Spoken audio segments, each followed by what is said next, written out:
2026년을 시작하는 첫 예배 시간이죠. 우리 하나님께 예배를 드리며 올 한 해 또 시작할 텐데요. 올 한 해 우리가 어떤 신앙인의 자세인가, 어떤 신앙인으로 내가 살고자 하는가를 한번 생각해 보고자 합니다.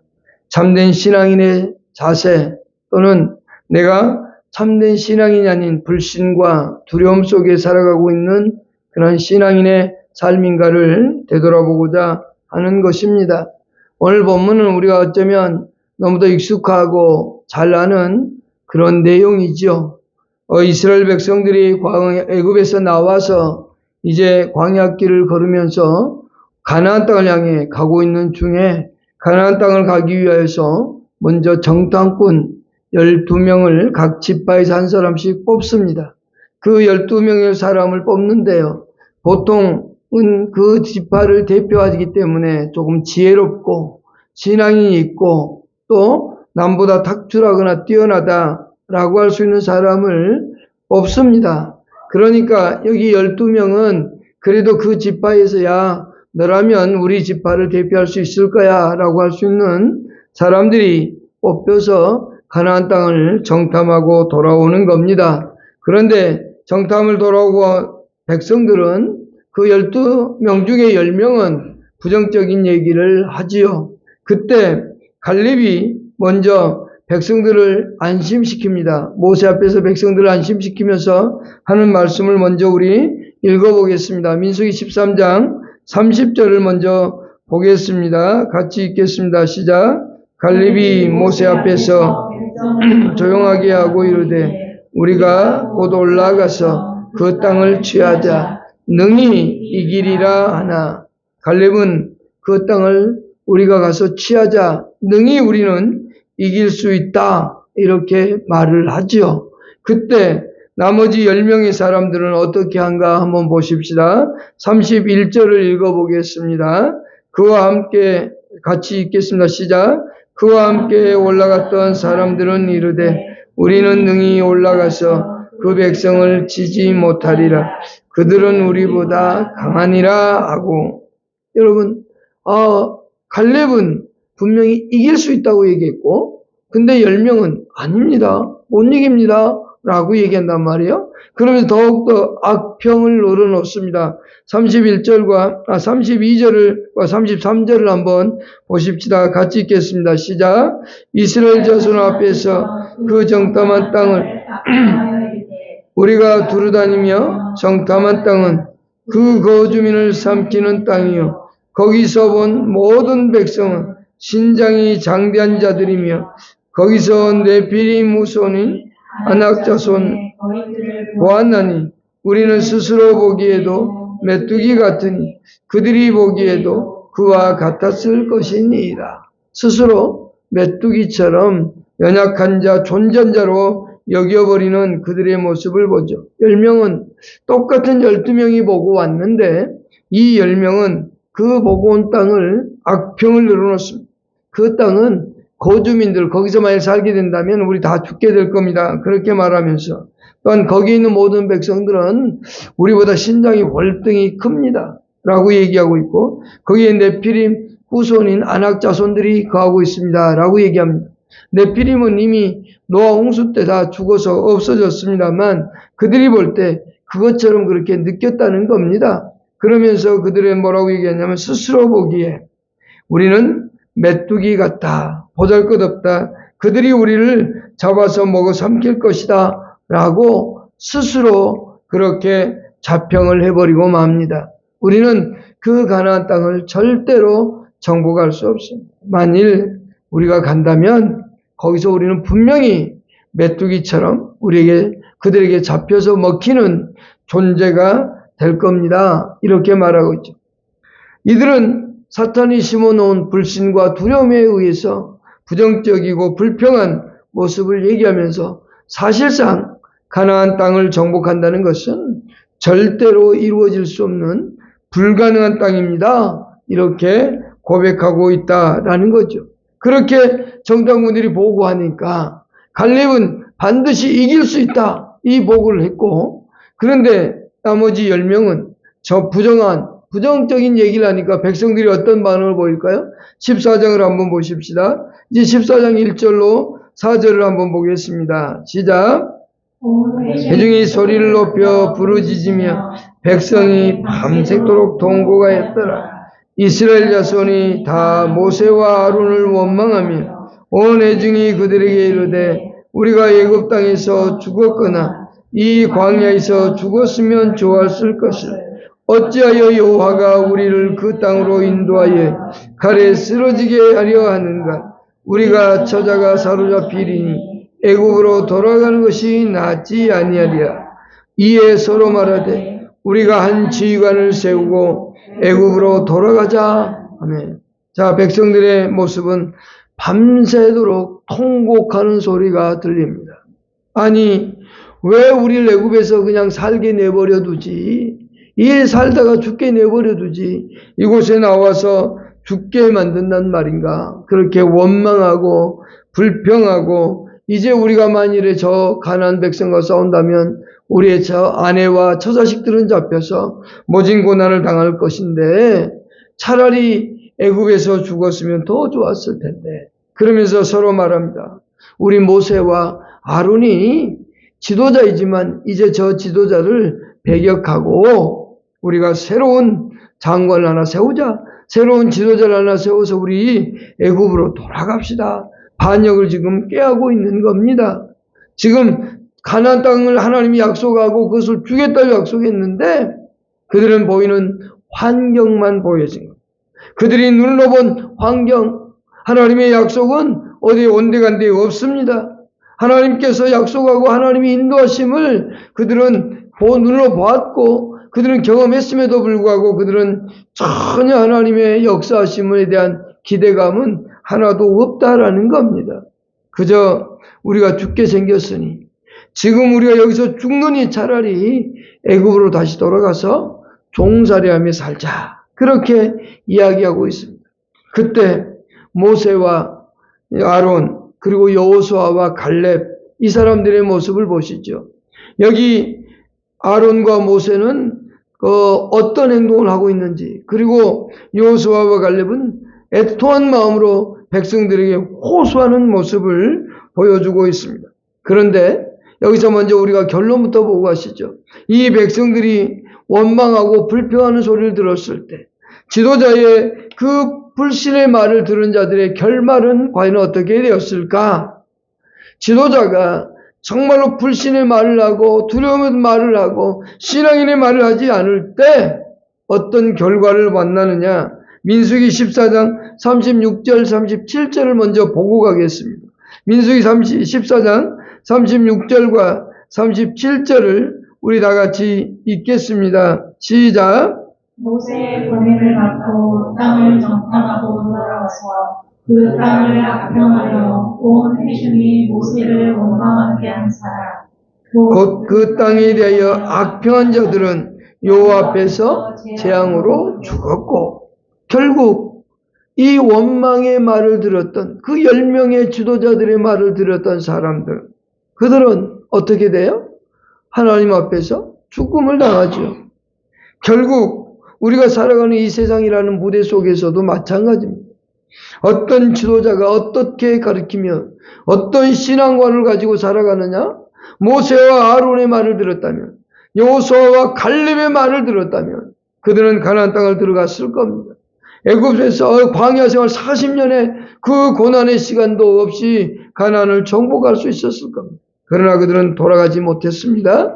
들어가지 못하는 결말을 맞이했습니다. 이 불평하는 그들 앞에 모세와 아론이 행하는 행동이 5절에 나와 있습니다. 한번 보십시다. 5절 시작. 민수기 14장 5절입니다. 시작. 모세와 아론이 이스라엘 자손의 온 회중 앞에서 엎드린지라. 모세와 아론이 어떠래요? 엎드렸다는 얘기입니다. 그 백성 앞에서 엎드렸다 이 말의 뜻은요. 엎드린다, 패한다, 망한다는 의미를 갖고 있는 단어입니다. 결국 무슨 말이냐면 전쟁에서 패한 왕이 승리한 왕 앞에 엎드려서 굴복하는 모습을 나타내고 있는 겁니다. 그 원망하는 백성들 앞에 엎드려서 나는 더 이상 지휘력을 가질 수가 없다라고 하는 사실을 그들에게 보여줍니다. 또 하나의 모습은 그 행위를 통해서 하나님 앞에 기도하고 있는 모습입니다. 절망 앞에서 할 수 있는 게 뭘까요? 가장 절박할 때의 기도, 지금 모세와 아론이 드린 기도입니다. 가장 간절하고 가장 결사적인 기도를 지금 모세와 아론은 드리고 있다는 겁니다. 절대로 해결할 수 없는 이 앞에서 그들은 중대한 일을 결정해야 되는 이 상황 앞에서 모세와 아론은 하나님 앞에 기도를 드리고 있는 모습을 보여주고 있습니다. 이 모습은 어쩌면 백성들 앞에 절대적으로 이룰 수 없는 그 모습, 백성들의 원망 앞에서 이들에게 무엇을 지도할 수 있을까 할 수 없다는 그 사실 앞에 모세는 하나님 앞에 엎드려 기도하고 있는 그 기도자의 모습을 보여주고 있다는 겁니다. 하나님, 이 백성들을 어찌하면 좋겠습니까? 이 백성을 살려달라고 간절히 기도하는 그 모습이죠. 오늘 우리가 참 신앙을 가졌다면 이런 절망 앞에서 먼저는 기도할 수 있는 사람이 되어야 된다는 사실을 잊어서는 안 됩니다. 이제 두 번째 보십시다. 여호수아와 갈렙은 어떻게 백성들에게 호소하고 있는가입니다. 수많은 사람들을 원망하고 불평하고 절대로 이룰 수 없다고 하는 절망 앞에서 여호수아와 갈렙의 모습을 6절에 보십시다. 6절과 7절을 먼저 읽어보겠습니다. 시작. 그 땅을 정탐한 자 중 눈의 아들 여호수아와 여분의 아들 갈렙이 자기들의 옷을 찢고 이스라엘 자손의 온 회중에게 말하여 이르되 우리가 두루 다니며 정탐한 땅은 심히 아름다운 땅이라. 두 가지의 모습을 나타내죠. 하나는 옷을 찢고 그들에게 말합니다. 우리가 정탐한 땅은 심히 아름다운 땅이다. 거기 절망의 땅이 아니라 희망의 땅이다. 이렇게 노래하고 있습니다. 참된 신앙인은 언제나 어떤 상황 속에서도 희망을 보고 희망을 노래하는 사람입니다. 여호수아와 갈렙은 그 정탐한 땅을 보고 돌아와서 반드시 우리가 들어가면 이길 수 있다고 고백했고, 또 그 땅은 심히 아름다운 땅이고 우리는 반드시 이길 수 있다는 사실을 보여주는데, 먼저 6절에서 그 두 사람은 옷을 찢는 행위를 보여줍니다. 정말로 간절하고 철실할 때 나타내는 그들의 행동이 바로 뭐냐? 옷을 찢고 있다라고 하는 사실입니다. 이것은 살을 드러낸다라는 뜻입니다. 내 것을 도려낸다, 잘라낸다, 그런 의미를 갖고 있는 뜻입니다. 옷을 찢었다는 것은 잘라내는 그 모습입니다. 내 살을 찢어내는 것 같은 그런 아픔, 그런 결심을 의미하고 있습니다. 이런 결심은 자기가 어떤 위기에 처해 있을 때 반드시 뚫고 나가겠다 하는 결의와 결심을 나타낼 때 하는 행동입니다. 특히 고대 사회에서 이것은 하나의 전통이었고 하나의 습관이었습니다. 어떤 것을 결의하고 결심할 때 자기 옷을 찢어서 나는 반드시 이 일을 이루겠다라는 결심할 때 하는 행동입니다. 이것은 결사적인 결의와 각오를 나타내고 있는 겁니다. 자신들의 옷을 찢어서 백성들이여, 진실로 우리는 가서 이길 수 있습니다. 반드시 승리할 수 있습니다. 그 얘기를 지금 하고 있다는 겁니다. 또 하나의 의미는 자신의 슬픔을 드러내고 있는 겁니다. 백성들이 원망하고 고통하고 있는 그 모습 앞에 우리는 이길 수 있는데, 하나님께서 역사하면 이길 수 있는데 왜 이렇게 좌절하고 실망하는가? 거기에 대한 외통의 마음을 보여주고 있다는 겁니다. 이 여호수아와 갈렙은 자신들의 신앙의 위기 앞에서, 그리고 참 진리 앞에서 자신들이 이길 수 있다는 확신 속에서 순교까지도 결의하고 결심하고 있습니다. 참된 신앙인들은 자신이 진리라고 믿는 그 진리 앞에서 자신의 목숨을 내고는 순교까지 했던 걸 우리는 초대교회에 수없이 보았습니다. 예수 그리스도가 구주다, 예수 그리스도가 우리의 메시아라고 하는 사실을 믿고 고백했던 사람들에게 순교를 강요할 때 그들은 자신의 목숨을 내버렸죠. 그러나 악한 사람들은, 불신의 마음을 가진 사람들은, 진리를 가진 사람들을 대항할 때 서로가 원수였다가도 서로 힘을 합치는 하나가 되는 원동력을 가진 걸 볼 수 있습니다. 헤롯과 빌라도가 원수였지만 예수를 죽이는 일에는 하나 되었다고, 친구가 되었다고 얘기했습니다. 누가복음 23장 12절에서 그렇게 말씀하고 있고요. 또 지금 이스라엘 백성들이 보십시오. 여기에 그 10명의 사람들이 원망하고 불평하는 말을 하니 백성이 다 하나로 똘똘 뭉치는 걸 보십시오. 비진리 앞에 사람들은 뭉칩니다. 그러나 진리 앞에는 그렇지 않습니다. 그러나 반대로 진리를 가진 사람들, 참된 신앙을 가진 사람들은 자신의 목숨을 내걸고서라도 그것을 지키고자 한다는 사실입니다. 여기 여호수아와 갈렙은 자신들이 믿고 있는 것이 진짜다라고 하는 것을 옷을 찢어서 보여주고 있는 겁니다. 그러면서 외칩니다. 뭐라고 외친가 보십니다. 7절에 그 자기들이 탐지한 땅은, 정탐하고 돌아온 땅은 심히 아름다운 땅이다 라고 말합니다. 10명의 정탐꾼들은 보았더니 절망할 수밖에 없는 정말로 죽음의 땅인데 이 여호수아와 갈렙은 아니다.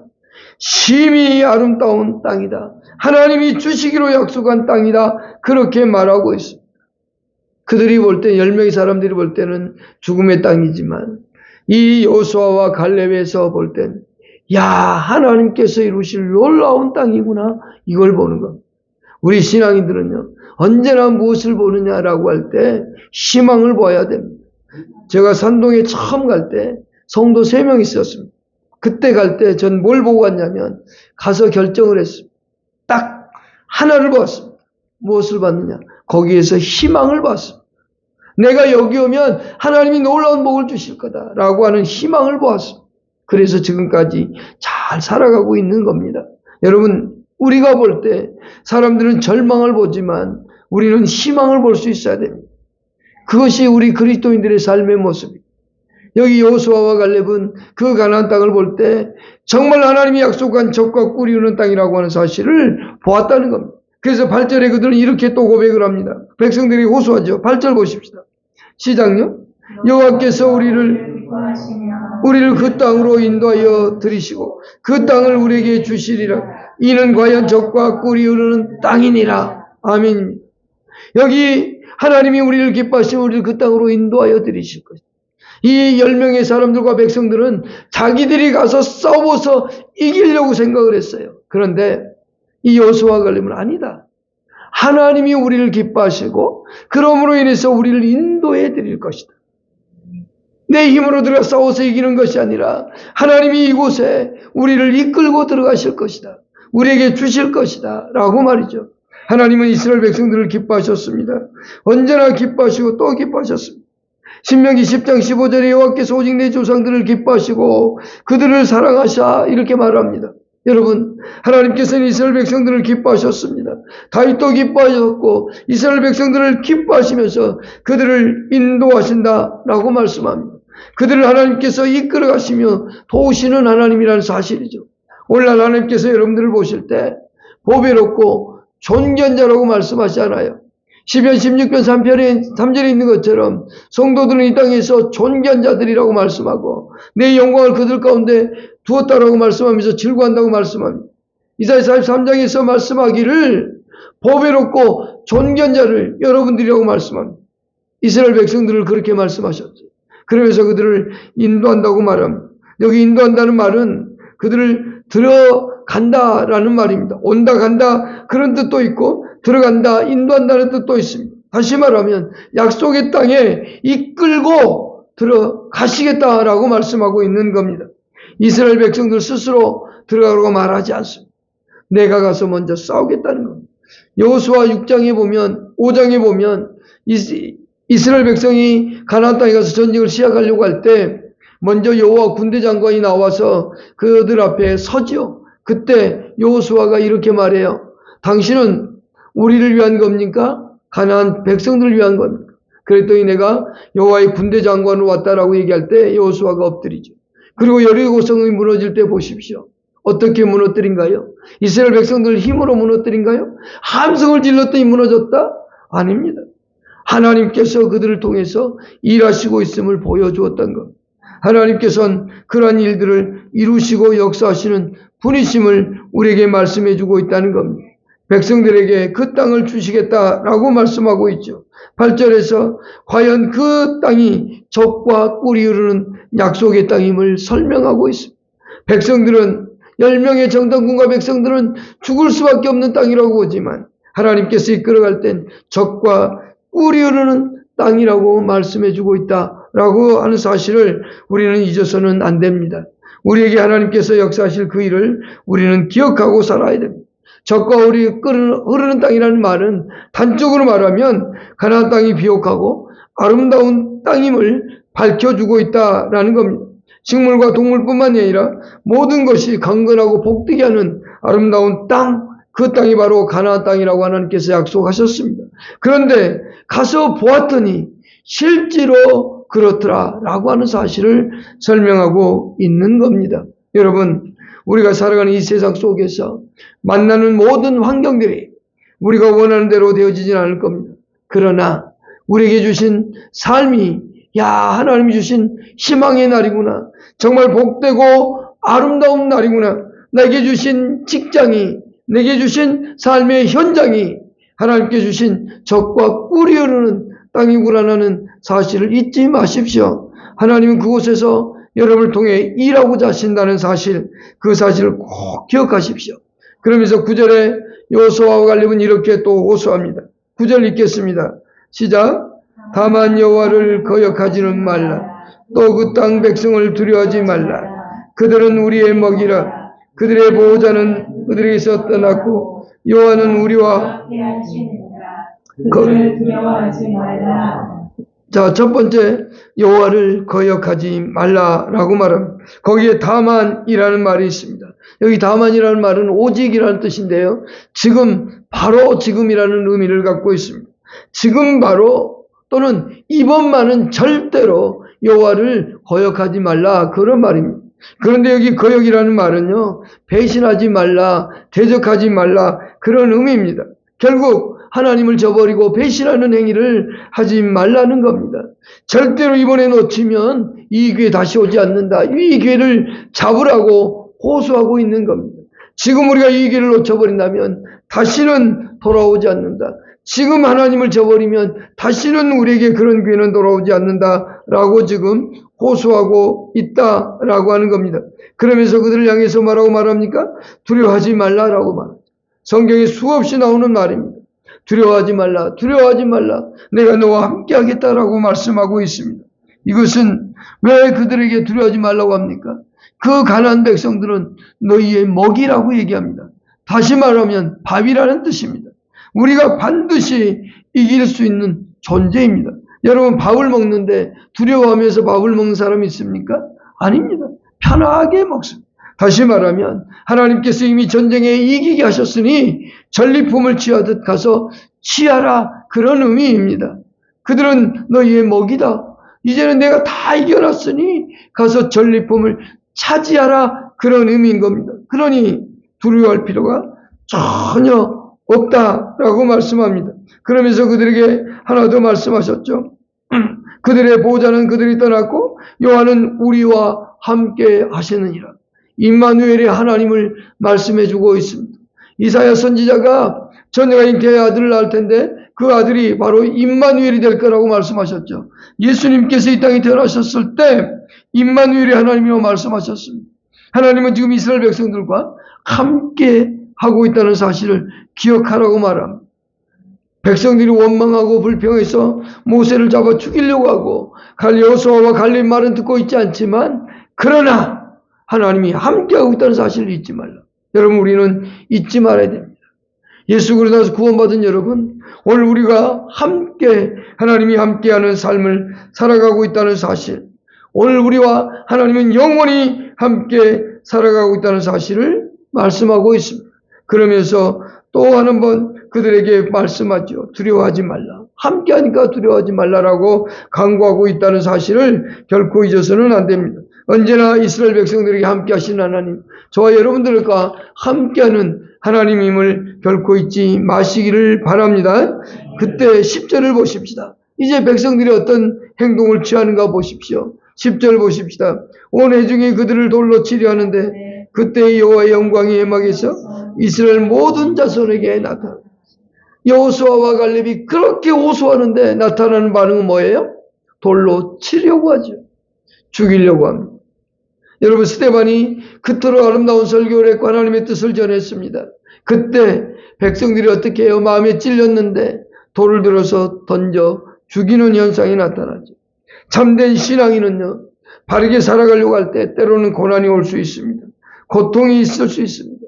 그러나 그곳에서도 우리는 하나님의 영광을 바라볼 수 있어야 됩니다.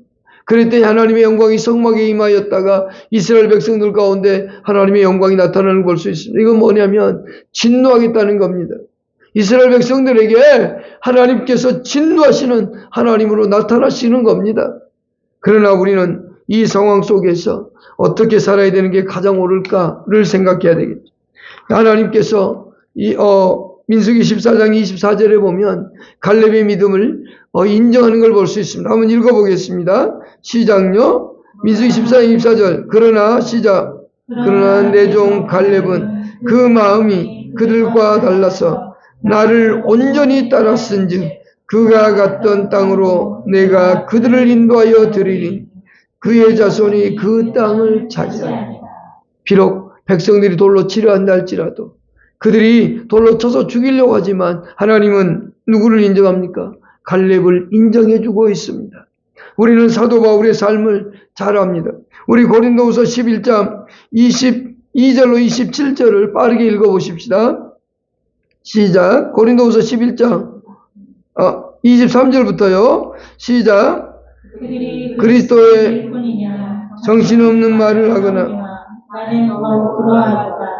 내가 수고를 넘치도록 하고 복에 갇히기도 더 많이 하고 매도 수없이 많고 여러 번 죽을 뻔하였으니 유대인들에게서 40에서 하나 감한 매를 5번 맞았습니다. 3번 대창으로 맞고 1번 돌로 맞고 3번 파선하고 일주일을 깊은 바다에서 지냈으며 여러 번 여행하면서 강의 위험과 강도의 위험과 이방인의 위험과 시내의 위험과 광야의 위험과 바다의 위험과 거짓 형제 중에 위험을 당하고 또 수고하고 애쓰고 여러 번 못하고 줄이며 목마르고 여러 번 굶고 춥고 헐벗었느니라. 이런 고난 속에서도요, 사도 바울은 뭐라고 고백한 줄 아십니까? 고린도전서 15장 10절에 그는 이렇게 고백하고 있습니다. 읽어보십시다. 그러나 내가 나된 것은 하나님의 은혜로 된 것이 내게 주신 그의 은혜가 헛되지 아니하며 내가 모든 사람보다 더 많이 수고하였으니 내가 한 것이 아니요 오직 나와 함께 하신 하나님의 은혜다 라고 말합니다. 그는 그 많은 고난 속에서도 하나님의 은혜로 되어졌다고 말하면서 그는 빌립보서 4장 13절에서 놀라운 말을 합니다. 우리는 이 말을 꼭 기억해야 됩니다. 빌립보서 4장 13절입니다. 시작. 내게 능력 주시는 자 안에서 내가 모든 것을 할 수 있느니라. 이렇게 말할 수 있는 것은 뭐냐면 빌립보서 4장 10절로 12절의 삶을 살았기 때문에 가능했던 겁니다. 빌립보서 4장 10절로 12절을 보십시다. 빌립보서 4장 10절로 12절 시작. 내가 주 안에서 크게 기뻐하며 너희가 나를 생각하는 것이 이제 다시 싹이 나리니 너희가 또한 이를 위하여 생각은 하였으나 기회가 없었느니라. 내가 궁핍함으로 말하는 것이 아니니라. 어떠한 형편에든지 나는 자족하기를 배웠노니 나는 비천에 처할 줄도 알고 풍부에 처할 줄도 알아. 모든 일 곧 배부름과 배고픔과 풍부와 궁핍에도 처할 줄 아는 일 제 비결을 배웠노라. 아멘. 그는 그렇게 살았기 때문에 하나님께서 가난하기도 만들고 때로는 부하기도 만들고 때로는 어려움 속에 처하기도 만들었지만 그러나 그 속에서 하나님께서 일하심을 보았다는 겁니다. 그래서 그는 이렇게 말할 수 있는 겁니다. 내게 능력 주시는 자 안에서 내가 모든 것을 할 수 있다라고 하는 겁니다. 오늘 우리는 삶을 살아가면서 어떤 환경에 처하든지 이길 수 있다는 사실을 기억해야 됩니다. 그래서 빌립보서 4장 4절에 그는 감옥에서도 이렇게 말했습니다. 주 안에서 항상 기뻐하라. 내가 다시 말하노니 기뻐하라 말씀하셨고 감옥 속에서도 그는 찬송하며 기도했던 말씀을 우리는 사도행전 16장 25절에서 볼 수 있습니다. 사도행전 16장 25절만 보십시다. 시작. 한밤중에 바울과 실라가 기도하고 하나님을 찬송하며 파수꾼들이 제수들이 듣더라. 여러분, 그런 속에서도, 어떤 절망 속에서도 하나님을 사랑하고 경외하고 기도하고 찬송할 수 있는 것, 그것이 오늘 그리스도인들입니다. 그래서 우리에게 주어진 히브리서 11장을 시작할 때, 믿음의 사람들을 얘기할 때 이렇게 고백하고 있죠. 우리 히브리서 11장 1절 말씀을 한번 다 같이 읽겠습니다. 시작요. 믿음은 바라는 것들의 실상이요 보지 않는 것들의 증거니. 여러분, 우리는 그렇게 사는 겁니다. 여기 여호수아와 갈렙은 그 말씀처럼 보이지 않는데 그것이 실상으로 보였습니다. 정탐해 보니 하나님이 약속했던 땅이었습니다. 오늘 우리 2026년을 살아갑니다. 우리 앞에 어떤 날이 펼쳐질지 모릅니다. 그러나 하나님이 나와 함께하고 있으면, 하나님께서 우리를 이끌어갈 때 아름다운 길로, 즐거운 길로, 행복의 길로 이끌어간다는 사실, 그리고 언제나 내게 능력 주시는 자 안에서 내가 모든 것을 행할 수 있는 사람이라는 사실을 꼭 기억하면서 오늘 또 우리와 함께 하신 하나님과 함께 행복한 삶을 살아가는 2026년이 될 수 있기를 축복합니다. 기도하십시다.